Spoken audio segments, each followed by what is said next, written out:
여러분 가까이 앉아보세요. 내 목소리가 들립니까? 이어령입니다.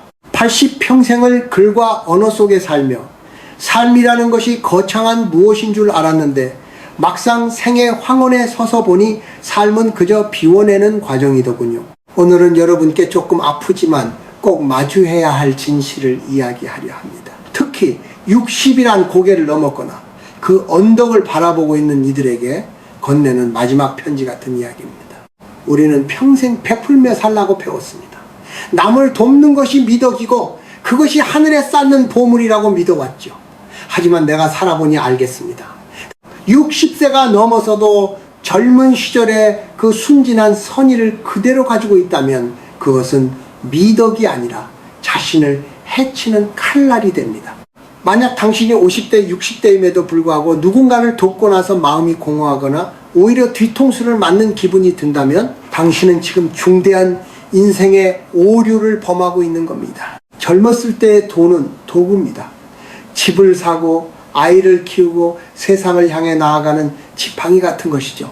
하지만 60세 이후의 돈은 도구가 아닙니다. 그것은 당신의 생명력 그 자체이자 마지막까지 지켜야 할 존엄의 보루입니다. 그런데 이 귀한 생명력을 아무에게나 아무렇게나 나누어 주는 분들이 계십니다. 내가 좀 손해보면 어때? 자식인데 어떡해? 친구가 어렵다는데 이런 말들이 당신의 노후를 얼마나 처참하게 무너뜨린지 아십니까? 인생은 마치 기차 여행과 같습니다. 출발할 때는 짐이 많아도 상관없지요. 하지만 종착역에 가까워질수록 배낭은 가벼워져야 합니다. 그래야 편안하게 내릴 수 있으니까요. 그런데 60세가 넘어서까지 타인의 인생이라는 짐을 대신 짊어지려 하는 분들이 있습니다. 그것이 인지상정이라 생각하겠지만 사실은 그것이 바로 비극의 시작입니다. 한국 사회는 유독 정이 깊은 사회입니다.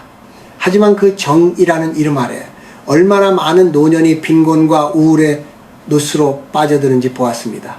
평생을 자식 뒷바라지하고 이제 좀 살만하니 자식의 사업자금으로 노후자금을 다 털어넣는 부모들, 친구의 보증을 서주거나 사기를 당해 길거리에 나앉는 노신사들, 그들은 모두 착한 사람이었습니다. 하지만 그 착함 뒤에는 지혜가 없었습니다. 지혜 없는 선의는 죄악과 같습니다. 왜냐하면 그것은 도움을 받는 사람을 나약하게 만들고 도움을 주는 사람을 파멸시키기 때문입니다. 60세 이후에 돈이 없다는 것은 단순히 불편한 문제가 아닙니다. 그것은 타인에게 비굴해져야 하고 자신의 영혼을 팔아서라도 하루를 버텨야 하는 비참함을 의미합니다. 여러분 기억하세요. 돈은 흐르는 물과 같아서 담을 그릇이 없는 사람에게 부어주면 그대로 땅으로 스며들어 사라질 뿐입니다. 당신이 피땀 흘려 모은 그 소중한 생명의 물을 구멍난 그릇을 가진 이들에게 쏟아붓지 마십시오. 그것이 비록 당신의 핏줄이라 할지라도 말입니다. 지금 당신의 손에 쥔 그 재산, 그것이 얼마가 되었든 그것은 당신이 이 세상에 머무는 동안 지켜야 할 최소한의 예의입니다. 자식에게 미리 다 주고 눈치 보며 사는 삶, 친구에게 빌려주고 전전긍긍하는 삶, 그것이 과연 당신이 꿈꾸던 60대의 모습입니까? 오늘 나는 여러분께 제안합니다. 이제 그만 착한 사람의 가면을 벗으십시오. 대신 지혜로운 어른이 되십시오. 누군가를 돕기 전에 먼저 스스로에게 물어야 합니다. 이 도움이 저 사람의 인생을 진정으로 살리는 길인가? 아니면 저 사람을 내 손에 길들이는 길인가? 이 도움이 나의 마지막 존엄을 훼손하지는 않는가? 인생의 저녁 노을은 아름다워야 합니다.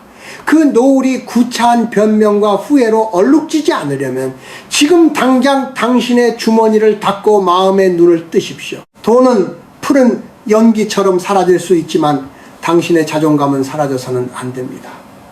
이제부터 제가 말씀드릴 3가지 실수를 가슴 깊이 새기십시오.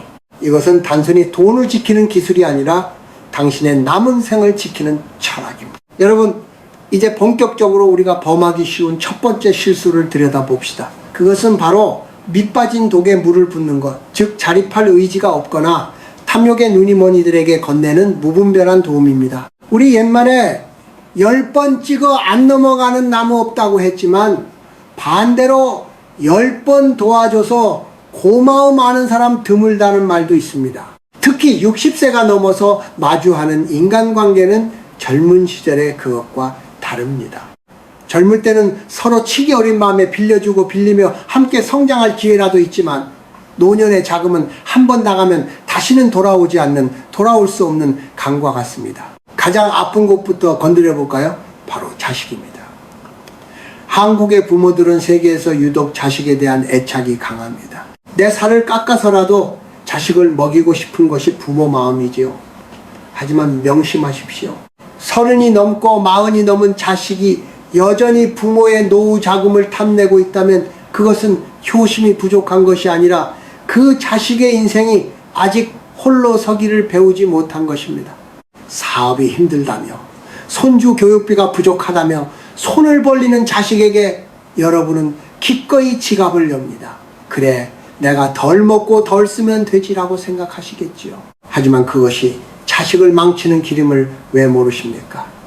60세 이후에 부모가 자식에게 줄 수 있는 가장 큰 선물은 끝까지 자립하는 부모의 모습을 보여주는 것입니다. 당신이 가진 돈을 다 내어주고 결국 자식의 눈치를 보며 용돈을 구걸하는 처지가 된다면 그 자식은 부모를 존경하기보다 짐으로 여기게 될 것입니다. 이것이 인지상정이고 슬프지만 부정할 수 없는 현실입니다.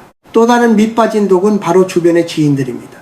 내가 왕년에 너를 어떻게 도와줬는데 우리가 친구 아이가라며 다가오는 이들을 조심하십시오. 진정한 친구는 60이 넘은 당신의 노후 자금이 얼마나 소중한지 알기에 결코 돈 이야기를 먼저 꺼내지 않습니다. 돈을 빌려달라고 손을 내미는 순간 그는 이미 당신과의 관계보다 자신의 급한 불을 끄는 것이 더 중요한 사람이 된 것입니다.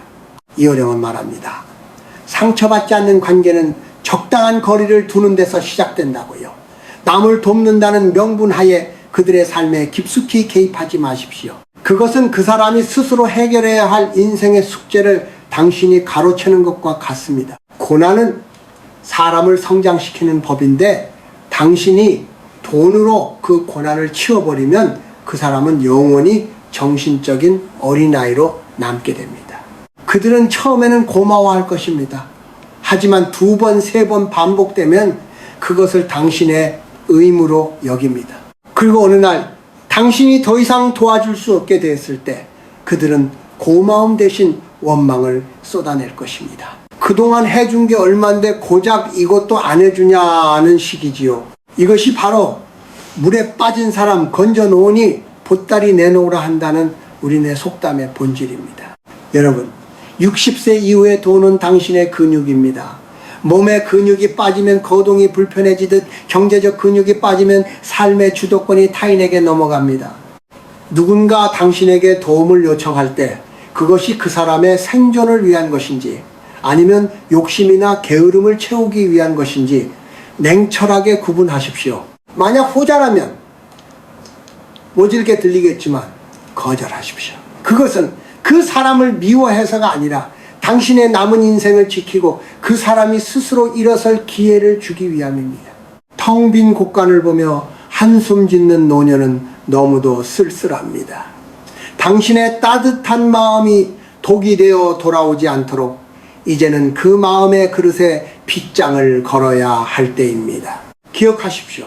진정한 자비는 무조건적인 배춤이 아니라 상대가 스스로의 힘으로 인생을 헤쳐나갈 수 있도록 지켜봐주는 인내에서 나옵니다. 당신의 소중한 생명수를 밑빠진 독에 붓지 마십시오. 대신 그물로 당신의 메마른 마음밭을 적시고 조용히 피어나는 내면의 꽃을 감상하며 사십시오. 그것이 60세 이후를 살아가는 지혜로운 어른의 첫 번째 자세입니다. 여러분, 다시 내 눈을 보십시오. 우리가 평생을 살며 가장 버리기 힘든 것이 무엇인지 아십니까? 바로 남의 눈입니다. 특히 한국 사회에서 한 시대를 풍미하며 살아온 우리 세대에게 체면과 가오는 목숨보다 소중한 때가 있었지요. 하지만 60세가 넘어서도 여전히 타인의 인정을 받기 위해 지갑을 열고 있다면 그것은 스스로를 서서히 파멸로 몰아넣는 두 번째 비극의 시작입니다. 나이가 들면 누구나 소외되는 것을 두려워합니다. 모임에 나가서 큰 소리도 치고 싶고 후배나 자식들에게 우리 어르신 최고다라는 소리를 듣고 싶어 하지요. 그래서 무리하게 밥값을 계산하고 형편에 맞지 않는 비싼 선물을 하고 자신의 여유를 과시하려 애씁니다. 하지만 이어령은 말합니다. 돈으로 산 존경은 영수증이 발행되는 순간 유효기간이 끝난다고요. 여러분, 냉정하게 주변을 돌아보십시오. 당신이 술값을 내고 밥값을 낼 때 굽신거리던 사람들이 당신의 주머니가 비었을 때도 곁에 남아있겠습니까? 돈으로 관계의 중심에 서려 하는 것은 마치 모래 위에 성을 쌓는 것과 같습니다. 당신이 베푸는 호의가 진심이 아니라 나를 대접해달라는 보이지 않는 요구라면 사람들은 금방 그 냄새를 맡습니다. 그리고는 당신의 돈만 취하고 마음은 비웃을지도 모릅니다. 이것은 일종의 인정 욕구에 대한 중독입니다. 나이가 들수록 내면이 허기지니 외적인 것으로 그 구멍을 메우려 하는 것이지요. 하지만 진정한 어른의 품격은 지갑의 두께에서 나오는 것이 아니라 입은 닫고 귀를 여는 여유에서 나옵니다. 내가 누군데, 내가 예전에 어땠는데 라는 말과 함께 내미는 돈은 상대방에게는 그저 꼰대의 비용일 뿐입니다. 특히 자식과 친척들 사이에서 이 실수는 치명적입니다. 명절에 손주들에게 무리하게 세뱃돈을 주고 조카들의 결혼식에 노후 자금을 쪼개 거액의 축의금을 내는 행위들, 물론 할 수 있다면 좋은 일이지요. 하지만 그것이 내 노후의 안정을 해칠 정도라면 그것은 사랑이 아니라 허세입니다. 부모가 이 정도는 해야지라는 그 생각이 당신을 가난한 노년으로 밀어넣습니다. 자식들은 당신이 준 돈에 잠시 기뻐하겠지만 정작 당신이 병들고 돈이 없어 손을 내밀 때 그들은 당신의 희생을 기억하기보다 당신의 무능을 탓할 확률이 높습니다. 사람의 마음은 참으로 간사합니다. 있으면 당연하게 여기고 없으면 서운해하는 것이 인간의 본성입니다. 당신이 60평생을 일궈온 소중한 재산은 당신의 인생을 증명하는 훈장이지 타인의 환심을 사기 위한 뇌물이 되어서는 안 됩니다. 이제는 품위 있는 고독을 배우셔야 합니다. 남들이 나를 어떻게 볼까 전전긍긍하지 마십시오. 초라해 보일까봐 비싼 옷을 입고 비싼 차를 타며 남을 돕는 척하지 마십시오. 진정으로 당신을 아끼는 사람은 당신이 수수한 옷을 입고 보리밥을 먹어도 당신의 삶의 궤적을 존경할 것입니다. 영혼의 무게를 키우십시오. 돈을 써서 사람을 모으는 대신 당신의 지혜와 따뜻한 말 한마디로 사람의 마음을 얻으십시오. 돈으로 산 관계는 돈과 함께 사라지지만 진심으로 나눈 공감은 당신이 떠난 뒤에도 향기로 남습니다. 60세 이후 여러분의 돈은 오로지 여러분 자신과 여러분을 진심으로 아끼는 소수의 사람, 그리고 정말로 사회에 필요한 곳에만 쓰여야 합니다. 남들에게 보여주기 위한 가짜 자선은 이제 그만두십시오. 스스로를 귀하게 여기지 않는 자를 세상은 절대 귀하게 대접하지 않습니다. 당신의 노후를 체면이라는 이름의 단두대에 올리지 마십시오. 그것이 당신이 지켜야 할 두 번째 지혜입니다. 여러분, 이제 가장 깊고도 절묘한 이야기를 하려 합니다. 세 번째 실수는 바로 타인의 업보와 인과에 무분별하게 개입하는 것입니다. 이 말은 조금 차갑게 들릴지도 모르겠습니다. 어려운 사람을 외면하라는 말인가 하고 반문하실 수도 있겠지요. 하지만 이어령이 말하는 진리를 가만히 들어보십시오. 인생에는 저마다 넘어야 할 고유한 산이 있고 건너야 할 계곡이 있습니다. 불교에서는 이를 인과인고라 하고 서양에서는 운명이라 부르지요. 우리가 누군가를 돕는답시고 그 사람이 마땅히 겪어야 할 시련을 돈이나 힘으로 치워버리는 것은 그 사람이 영혼의 근육을 키울 기회를 박탈하는 것과 같습니다. 60세가 넘은 당신이 자식이나 지인의 고통을 대신 짊어지려 하는 행위는 결국 그들의 인생을 망치고 당신의 영혼까지 소진시키는 일입니다. 특히 한국의 부모들은 자식이 곤경에 처하면 앞뒤 재지 않고 뛰어듭니다. 자식이 사업에 실패하거나 빚을 지면 자신의 노후 자금을 털어 그 구멍을 메워주려 하죠. 내가 죽기 전에 자식 눈에 눈물 나는 꼴은 못 본다며 말입니다. 하지만 여러분, 그것이 진정 자식을 위한 길일까요? 아닙니다. 그것은 자식이 자신의 잘못을 성찰하고 다시 일어설 힘을 배울 기회를 빼앗는 것입니다.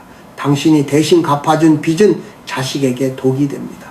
언제든 부모가 해결해 줄 거야 라는 나태함이 그 자식의 영혼을 잠식하게 됩니다. 이어령은 늘 말했습니다. 고통은 창조의 어머니라고요.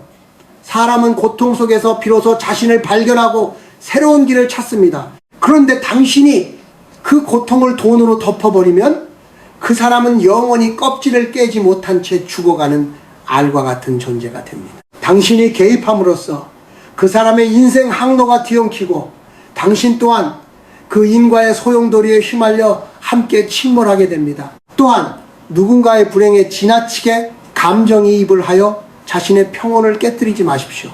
60세 이후에는 감정의 에너지를 아껴야 합니다.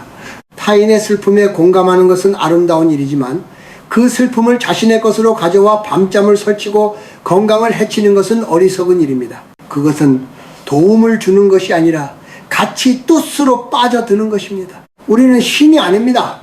타인의 인생을 대신 살아줄 수도 없고 그들의 고통을 대신 끝내줄 수도 없습니다. 60세가 넘은 어른이라면 타인의 고난을 묵묵히 지켜봐주는 인내의 자비를 배워야 합니다.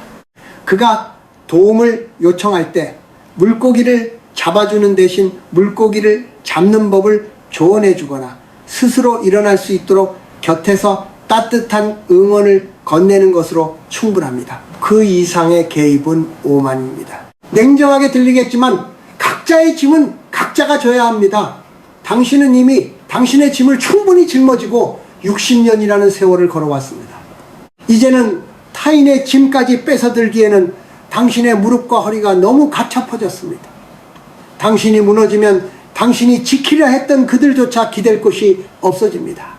나이가 든다는 것은 세상의 이치를 깨닫는 과정입니다.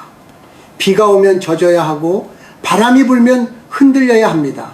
그것이 자연의 섭리입니다. 누군가 비를 맞고 있다고 해서 당신의 유일한 지붕을 뜯어 그에게 씌워주지 마십시오. 대신 그가 비를 피할 동굴을 스스로 찾을 수 있도록 등불 하나 비춰주는 것으로 족합니다. 지혜로운 이별과 거리를 배우십시오. 그것이 당신의 노후를 평화롭게 만들고 당신 주변의 사람들이 진정으로 성장하게 만드는 유일한 길입니다. 타인의 인과에 함부로 손을 대지 않는 것, 그것이 60세 이후를 살아가는 가장 높고도 어려운 경지의 지혜입니다. 여러분, 이제 긴 여정의 끝자락에 닿았습니다.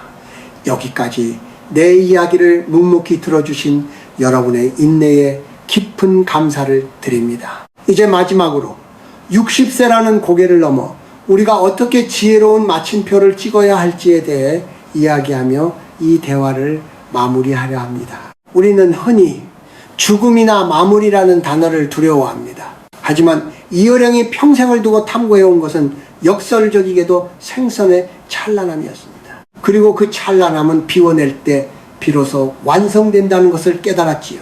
우리가 앞서 이야기한 세 가지 실수, 밑 빠진 독에 물 붓기, 체면을 위한 인정 욕구, 타인의 인과에 개입하기를 경계해야 하는 근본적인 이유는 바로 여러분의 마지막 뒷모습이 아름다워야 하기 때문입니다. 여러분, 60세 이후의 삶은 덧셈이 아니라 뺄셈의 시간입니다.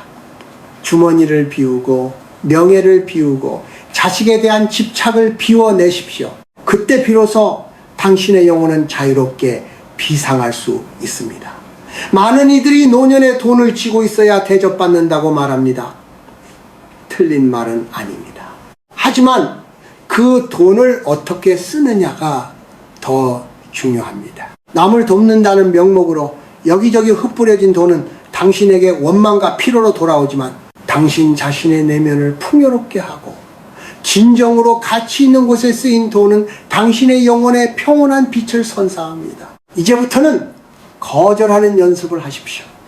누군가의 무리한 부탁에 미안하지만 내 형편이 그렇지 못하네라고 말하는 것은 부끄러운 일이 아닙니다. 오히려 그것은 당신의 삶에 대한 정직한 고백이며 상대방에 대한 예의입니다. 거절을 통해 당신의 공간을 확보하십시오. 그 빈 공간에 타인의 소음 대신 당신의 숨소리를 채우십시오. 좋은 책을 읽고 조용한 숲길을 걷고 지나온 삶의 궤적을 글로 남겨보십시오. 이것이야말로 60세 이후에 당신이 당신 자신에게 줄 수 있는 가장 숭고한 도움입니다. 그리고 당신을 상처 입힌 이들을 용서하십시오. 그들에게 돈을 빌려주고 받지 못한 억울함, 배신당한 아픔, 자식에게 쏟아부었으나 돌아오지 않는 서운함, 그 모든 마음의 찌꺼기를 오늘 이 자리에서 털어내십시오. 용서는 상대를 위해서 하는 것이 아닙니다.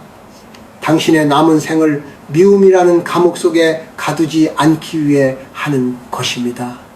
미련과 집착을 버릴 때 비로소 돈은 부유하는 먼지가 되고 당신의 마음은 깊은 호수가 됩니다. 이효령은 마지막 순간에 이런 말을 남기고 싶습니다. 나는 이 세상에 올 때 빈손으로 왔고 갈 때도 빈손으로 가지만 내 마음속에는 수만 권의 책과 수천 번의 노을과 수억 번의 숨결이 담겨 있다고요. 여러분의 인생도 그러하기를 바랍니다. 자식에게 물려줄 통장 잔고보다 자식의 기억 속에 남을 지혜로운 어른의 뒷모습을 준비하십시오. 돈으로 해결해준 문제보다 스스로 문제를 해결하는 부모의 단단한 정신을 유산으로 남기십시오. 세상이 말하는 성공한 노년의 기준에 흔들리지 마십시오. 비싼 아파트에 살고 비싼 음식을 먹는 것이 성공이 아닙니다. 오늘 밤 잠자리에 들 때 내 마음에 거리낌이 없고 내일 아침 눈을 뜰 때 맞이할 햇살이 고맙게 느껴진다면 당신은 가장 성공한 노년을 보내고 있는 것입니다. 이제 주머니에 빗장을 걸어 잠그고 마음의 문을 활짝 여십시오. 돈에 휘둘리지 않고 사람에 휘둘리지 않으며 오로지 당신 자신의 본연의 모습으로 돌아가는 길, 그 길 위에 평화가 있기를 기도합니다. 60세 이후 당신의 돈은 당신의 품위를 지키는 방패가 되고 당신의 지혜는 세상을 비추는 잔잔한 등불이 되길 바랍니다.